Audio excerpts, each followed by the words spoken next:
Today is Thursday, September 15th, 2022. It is 4:04 p.m. and we're starting our Senior Center Commission meeting now that we have quorum. Traffic. So we have a short amount of time today. So we're going to just do a quick introductions around the table, and we are asked to speak directly into the microphone for the video sake. So Jeannie Beckman, Linda Vogel, Angela McConville, Paula Vaughn, Latasha Deloach, staff. Kristen Crumray, staff. Okay, we're going to move to agenda item. We have nobody from the public, just letting for the record. Agenda item number 2, minutes of the July 21st, 2022 meeting, which we got in our packet when it was emailed. Does anybody have any comments or questions or edits or? No? All right, so I will accept a motion to approve the minutes of July 21st. I'll second. Oh, no, I need a motion to approve first. motion to approve. Okay. And I'll second. Okay. Everybody who agrees with the motion to approve, say aye. Aye. Aye. Anybody disagree with the minutes and wants to disapprove, say nay. All right, let's move on to agenda item number 3, public discussion for items not on the agenda. This would be a time where the public could come up and say something, and there's nobody here. So let's move on to agenda item number 4, operational overview, and this is where Latasha takes over. Thank you. Okay, and I will be brief. So operational overview. So from Senior Center programming update, just letting you all know as an open invitation, we would love for you all to come to our welcome back breakfast, which will be October the 3rd, which is a Monday at 9 a.m. We would love for you all to come and be commissioners and welcome folks here at the building. I can't tell you the numbers right now, but I know people have been registering for that. We definitely will be. We had an article in the paper at the Gazette. I believe it was yesterday or the day before, one of those two. Great article, really just welcoming people, really just still working on dispelling the myth that there's cost, extensive cost here, and so we definitely are doing some work on that. And so from a DEI standpoint on programming, we have worked really hard the last couple of years to do a lot of diversity programming. So we will continue to do that, but we will also be working on having more equitable access to our programming.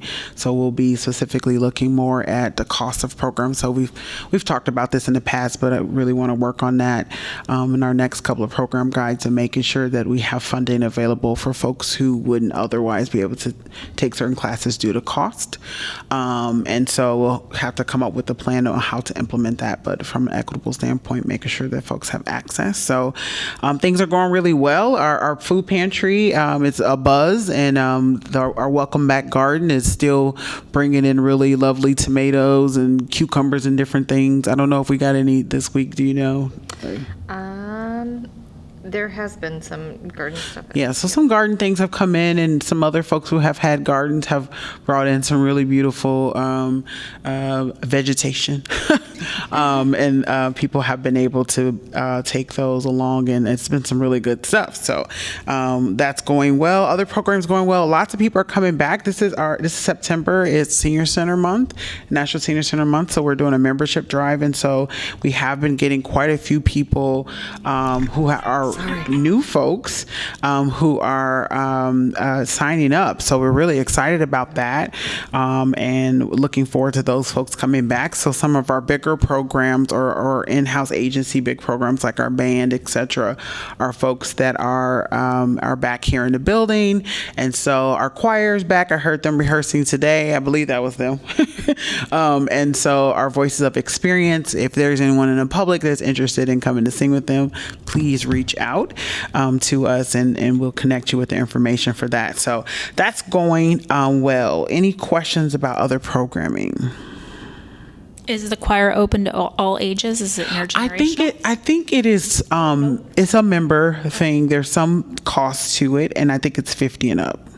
You're so close. I'm just kidding. I know. Oh God. I'm just kidding. Girl, I don't look like it though. dude, I know, but let me tell you, when I'm 50, I'm gonna cut up. Anyways, if it's all right with you all, I'll just go ahead and move on to the master plan one, so that I know we have some time constraints. As for our master plan update, we are working currently with our exterior folks. The historic renovation architect came last week, I believe, Friday, and he was kind of, I would say, poking holes in the building to kind of see the extensive work that we'll need to do, and he'll be drawing up some documents here in a couple of months to kind of really give us a scope of services needed to restore the exterior of the building. So as that comes along, I will keep you all updated, but that's where we are at this point in our process when it comes to our master plan. And the exterior obviously is first because it has the most immediate needs, and then we will also our survey. Actually, I will be talking with UI Public Policy tomorrow. The survey to specifically ask people that are members here as well as non-members and community members about the where we will be. Will we be here in this building, or will we consider moving? That will be going out sometimes later this fall, and be getting some feedback from folks. So that will be being pulled together. We got some really great questions from city manager's office, other people around, staff, etc. And if you all have some, I think I asked you all maybe, and I think I might have got a couple questions. So I'll definitely have those pulled together, and we'll be pulling those together and getting them out to the community. So that's where we are with our master plan update. Questions? I'm trying to be precise. Glad it's today. moving ahead. Yes, it's definitely moving ahead. I mean, it's a long time coming, so definitely moving ahead. So we have been, it's been about 10, maybe 11 years since we have had a new brand or marketing, new logo for the senior center. And so we have been working with Easton Designs, and they are going to be assisting us with rolling out our new logo, which will be at our Welcome Back breakfast. So feel free to come and check that out. We hope to make it very grand, but we're very excited about it. It took a long time to get there, but we're really excited about color, a little bit of color. You'll see some color change. You'll see some different things like that. But since we're going through this renovation, it just made sense that we, reintroduce ourselves to the community brighter and bolder.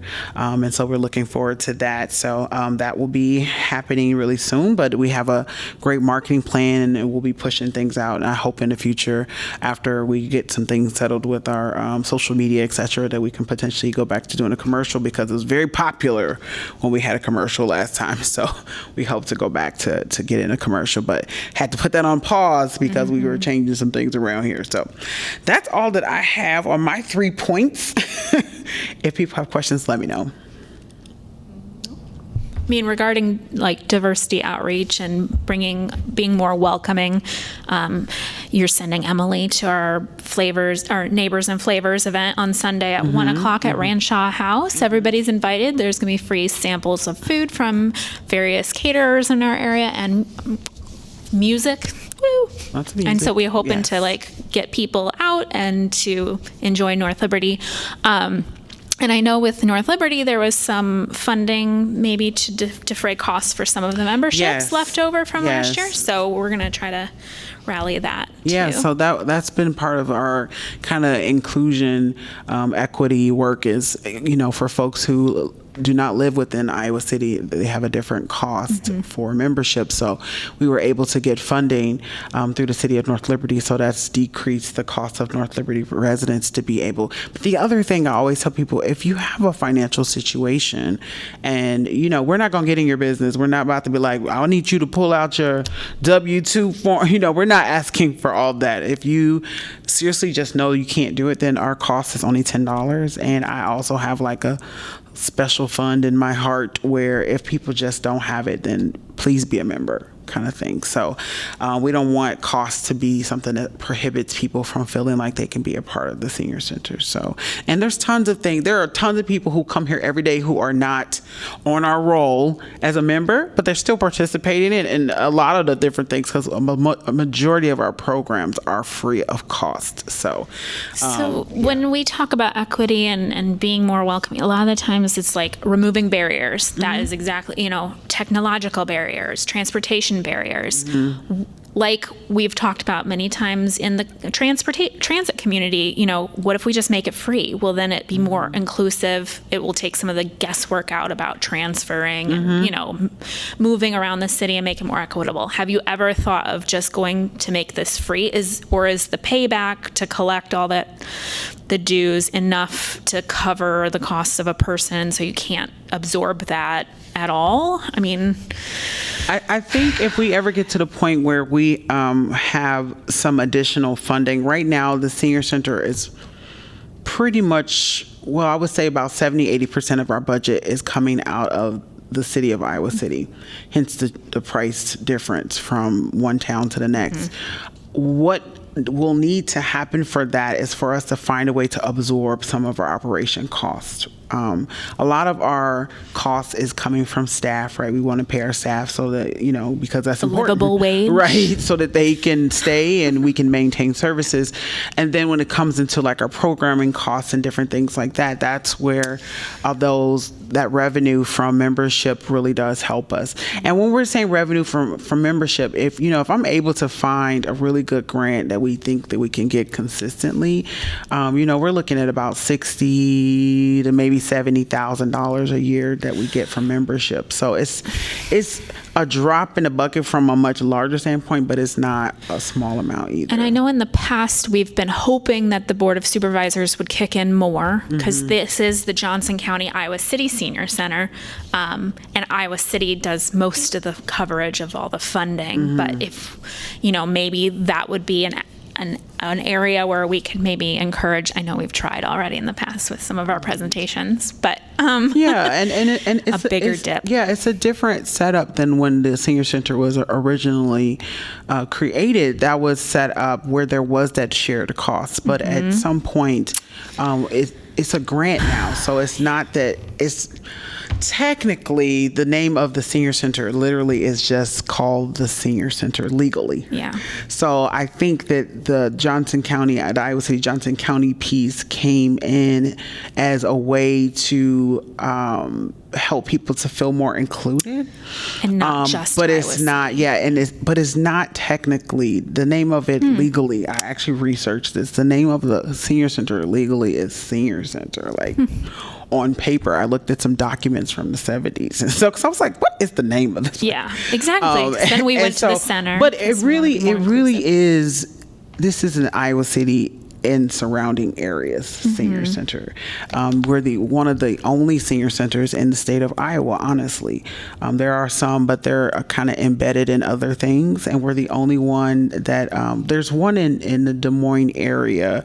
And I think there's one in Scott County, but from my understanding, we're really like the only like standalone. We're not standalone because we're embedded in the government, but like we're the only senior center of this size in the state of Iowa. So, Would that be something like the older Iowans legislature could advocate for more funding for centers like this, for social? I mean, technically, I think that's something we should look into, because according to the aging, what is it? Older Americans Act. Yeah. There should be funding specifically in there to support senior centers. So that's something we're looking into. I don't know. Funneling through the agencies on aging.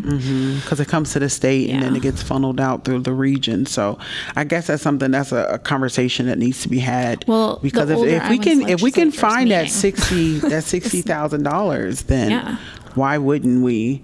But it's that's just a finding whole a way. barrier. Yeah, then just come on in. We don't care. You don't need to show us anything. You don't need to to register special. You just There's somebody out there that wants to give us Administrative $60,000 costs then go every down. year for operations for older adults. We will Yeah. take it and we will make it free.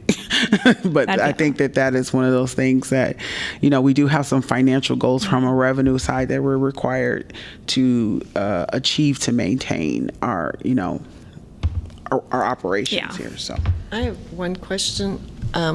Latasha, if we wanted to legally change the name, I mean, I'm just hypothetically, could we do that, or would we have to go through a whole process? I'm sure or- there's a process. This building, there will be lots of processes because of the historic nature of the building. We would have to go in and change it on the National Registry and some other pieces yeah, like that. So it'd be, in some ways, local. more of a might be more. Yeah, of a hassle. at least legally looking at it, it just says senior center. I Right. think it makes sense that we have said it's the Iowa City Johnson County Senior Center. But we also have people who don't even live in the county who are members, right? So it's just more about location. It's not even about that we're saying no one can be here from other places. We've had people out of the country join us on our online classes. So it's just location more than anything. But my biggest point is saying, regardless of our location, we want anyone who wants to come in through those doors to come in, or they want to join us online, that they're welcome to. So, Yeah, because in that way, I mean, if you wanted to just keep the name, for a marketing standpoint, it'd be very easy to have something that the senior center isn't just for seniors, kind it's a of. community center. Yeah. Yeah, and I think that was something that I talked about in the Gazette, because one day a week, the school next door, we have children here who utilize our space for class. People we always have in the summer, or I guess in the summertime, we always have the folks from the Latino Festival here who are utilizing Right. our dance studio space. So people can use the space as a rental space. We have Meals on Wheels here and other in-house agencies, public health, VNA, obviously. Different folks are in the building, so it's really a hub. It's a community center. Anyone is welcome to use our pantry, regardless of age. Yeah. So we have lots of things that make this a community center. So. Just like I said, from a marketing standpoint, because, most people in the community don't even, I don't think, realize that aspect of it. So, yeah. Yeah, most people just call it senior center. Yeah. Yeah. It's like, oh yeah, they're just going over to the senior center, Yeah.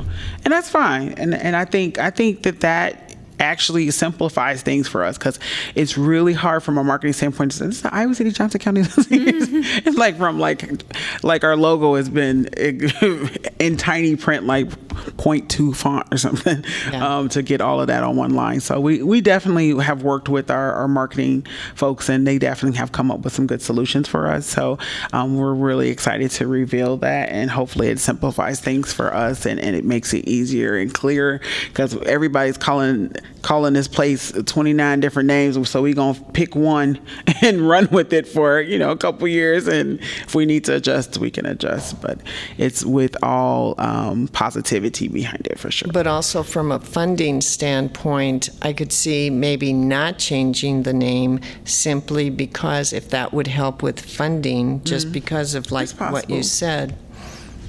It's possible. It hasn't seemed to affect us either way. so so we'll see where it goes. But I do understand what you're saying. It definitely has been something we've considered and we've thought about and talked through quite a bit. But yeah. I'm getting oh the yeah, I reminder know of time. we're getting yes. Okay, so I'm gonna hush up, but I do appreciate that from the logo and marketing standpoint. I appreciate All that. right. Can we move on to agenda Yep. item number 5, commission discussion? The first item is senior center master plan. We've had our opportunity to ask questions. We can move on. The next item, and it's in your packet, a change to the administrative regulations for the use of alcohol policy. And you got to read through that change. Do you want to talk a little bit about that, or at all? Talk into the mic. These are our regulations that we use when someone wants to rent our space and would like to use alcohol. Obviously, we can't use any hard liquors, only wine and beer. But as you know, we've had an event here where we've had some beer tasting from some of our local brewery folks. The only thing we're adding here is that we want to make sure that we're clear about location of where people can drink. So we're just saying that we're adding here in number 5 of our administrative regulations that we're adding. It originally was just all alcoholic beverages must be consumed in the assembly room or first floor. No possession or consumption of alcohol is allowed anywhere else on the city property. So we added to that consumption of alcoholic beverages outside the assembly room or first floor lobby is allowed only for events sponsored or co-sponsored by the city. So we included that because for situations where if we're trying to do an open house where we're showing the whole building instead of just someone coming in and maybe they're using the space for a wedding or a retirement party or something, because we don't want, if we're not here, we don't want people all over the building drinking. So we wanted to be really clear with that when folks are coming in. And I think that was the only change. So we just wanted to be clear that if we're here and we're full staffed and we have all our folks, then it's okay if we're in other places in the building, but we want people who are renting the building to make sure that they stay in the specific places that we have designated for alcohol. Questions about that? Is that clear? Do we need to vote on that then? I Or is do that just believe something you all internal? have to vote Okay. on, yes. So I would accept a motion to approve the augmentation of the administrative regulations for the use of alcohol policy as written in the packet. We have to say that whole thing again. Just say I motion what you just said. I motion. I will move. So move, yeah. So moved. Yeah. A second? I'll second it. Second. Oh. Or third. All right. Well, it sounds like everybody approves, but I will go ahead and ask if you approve of this motion, say aye. Aye. If you do not approve, say nay. All right, it passes 4-0. Commissioner's report of community correspondence. I kind of already announced the Neighbors and Flavors event in North Liberty at 1 o'clock on this Sunday. Please be there.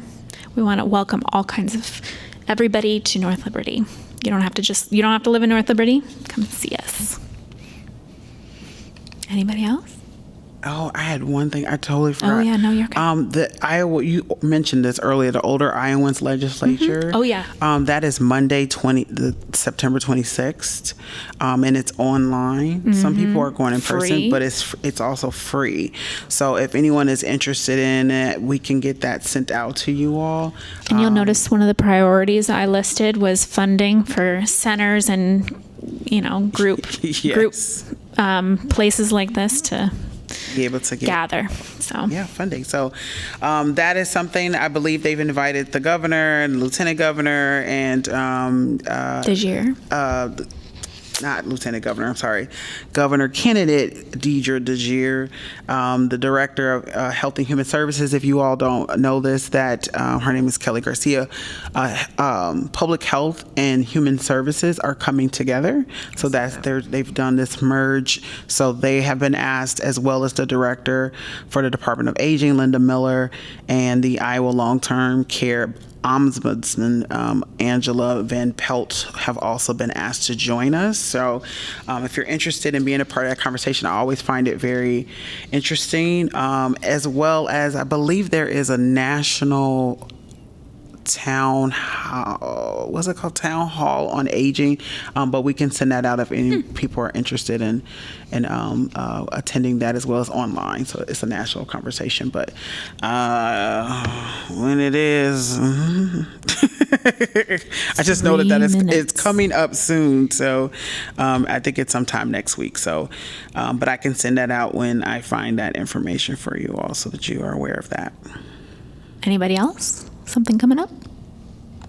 All right, future agenda items. We had mentioned at a prior meeting that you're going to have the people who work or contract out of the senior center come do presentations for us at some point. So take a look at your calendar and make sure you mark down so we can have quorum. So when they prepare a presentation, that we can actually hold a meeting. That would It'll probably be there'll probably be some folks coming up here maybe later this fall, but right now I don't have anyone scheduled at this point. And I think we have a new person on our commission as well. we who is do. not We here. do. She's not here yet, Yeah, but her name is Tasha Lard. She actually works here at the city for our parking department. So she actually works the second shift. So hopefully she can just pop over next month. But she just got elected and then was out sick for a while, and so she's just catching up. So hopefully she'll be here at our next meeting. So Anybody else? I said 4:30, it can be 4:35, I mean, you know. Yeah, I'm conscious and very, respectful of everybody's time. So I try to zip through these. I don't have anything else. If everybody's done, we can adjourn at 4:28.